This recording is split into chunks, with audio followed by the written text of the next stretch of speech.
दोस्तों, कैंसर को समझने के लिए पहले हम एक एग्जांपल लेंगे कि हमारी चोट कोई ठीक कैसे होती है। देखिए, मान लीजिए कि हमने अपने हाथ में एक ब्लेड से कट मार दिया।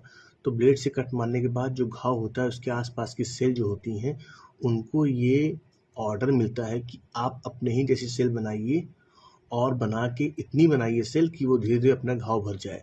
तो जो सेल होती हैं, करोड़ों अरबों सेल बना देती हैं और वही सेल जो है उस घाव में जाके उस घाव को भर देती हैं।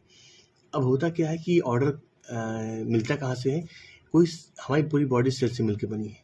जैसे घर ईंटों से मिलके बना होता है, हमारी पूरी बॉडी अरबों-खरबों सेल से मिलके बनी होती है और हर सेल में एक न्यूक्लियस होता है। उस न्यूक्लियस के अंदर डीएनए होता है, डीएनए में कोडिंग होती है। वही कोडिंग डिसाइड करती है कि उस जैसी सेल कब बननी है, कितनी बननी है। अब चोट लगी तो उस कोडिंग ने उस सेल को आदेश दिया कि भाई देखिए ऐसा है, चोट लग गई है, घाव हो गया है, यहाँ ढेर सारी सेल हमको चाहिए। तो उसने सेल बना दी अपनी जैसी और वो घाव भर गया। अब सोचिए कि ये सेल अपनी ही तरह सेल बनाने की जो उसकी कोडिंग से जो उसको आदेश मिला था, वो कुछ खराबी उसमें आ जाए और एक सेल अपने ही तरह सेल बनाना स्टार्ट कर दे और फिर वो प्रक्रिया रुके ही नहीं।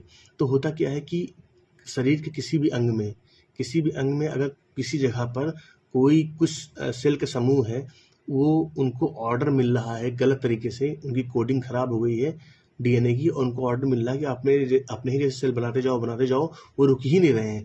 तो फिर वो आपका उस जगह पे एक मांस जो है बढ़ता जाएगा। तो ये होता है ट्यूमर और ये होता है कैंसरस तब जब वो सेल जो होती है वहाँ की अपने ही जैसे सेल बनाना स्टार्ट करती है, वो रुकती नहीं है।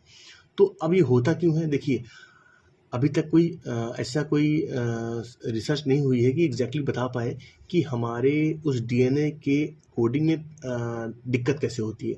बस कुछ चीज़ें हैं, जैसे तंबाकू है, उसका इस्तेमाल उस डीएनए कोडिंग खराब कर सकता है और जो है केमिकल का एक्सपोज़र, जितना केमिकल आप यूज़ करेंगे उससे हो सकता है, पॉल्यूशन से हो सकता है, अगर आपकी इम्यूनिटी वीक है तो भी हो सकता है। और सबसे बड़ा रीज़न क्या है कि अगर बॉडी में आपके कहीं पर भी कोई घाव बार-बार हो रहा है, बार-बार ठीक हो रहा है, बार-बार हो रहा है, बार-बार ठीक हो रहा हो, तो हो सकता है कि वो सेल बार-बार ऑर्डर पाके शायद उसमें गड़बड़ी आ जाए और फिर वो किसी एक कंडीशन में जाके वो आदेश माने ही ना और अपनी तरफ से लाखों अरबों बनाना स्टार्ट कर दे और कैंसर का रूप ले ले। इसलिए मोटापे में क्या होता है कि बॉडी में इन्फ्लेमेशन रहता है। अगर आप मोटे हो तो मोटापे में बॉडी में इन्फ्लेमेशन रहता है, तो वो भी रिस्क बढ़ाता है कैंसर का। इसलिए बॉडी में आप पे कहीं पर भी कोई चोट या कोई घाव बार-बार हो रहा हो तो उसको ठीक करें और